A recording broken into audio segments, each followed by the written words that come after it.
दोस्तों, news lake की mystery का पार्ट 1 अभी तक नहीं देखा तो पहले आप पार्ट 1 देख लो। तो आइए आगे की कहानी की शुरुआत करते हैं। तो यह मिस्टीरियस घटना शुरू होती है 22 अगस्त सन 1986 से।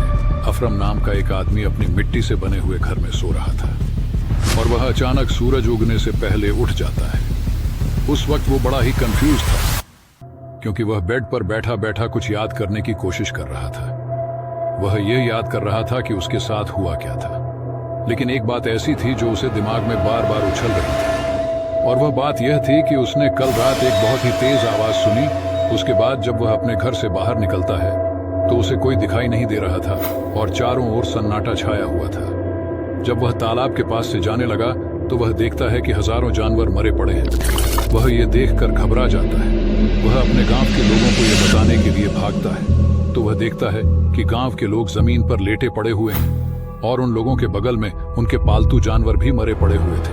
वह देखकर और घबरा जाता है और उन जानवर और इंसानों के मुंह पर खून लगा था, जैसे कि कोई ज़ॉम्बी एपोकलिप्स आ गई हो। फिर अफरम को कहीं जाकर समझ आया कि गांव में इतना सन्नाटा है, कुछ तो हुआ है। जब वह गांव के और लोगों के घरों में जाकर देखता है तो उसे कोई जिंदा इंसान नहीं दिखता है।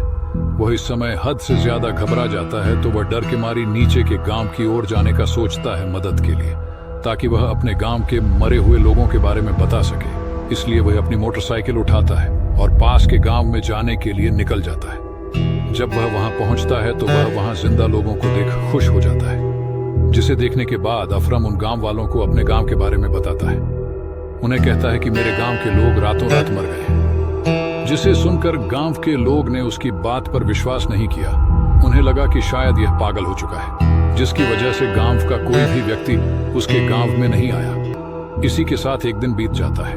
अगले दिन उसे गांव के कुछ लोग न्यूज़ गांव की ओर बढ़ने लगते हैं और जैसे जैसे न्यूज़ गांव की तरफ बढ़ते हैं उन्हें बदबू आनी शुरू हो गई थी। फिर जाकर उन्हें पता चलता है कि यह बदबू लाशों की है और इस पॉइंट पर उनको समझ आ गया था कि अफरम ने जो भी बात बताया था वह बात सच है। और जब पुलिस के पास यह मामला पहुंचा तो उन्हें तहकीकात में पता चला कि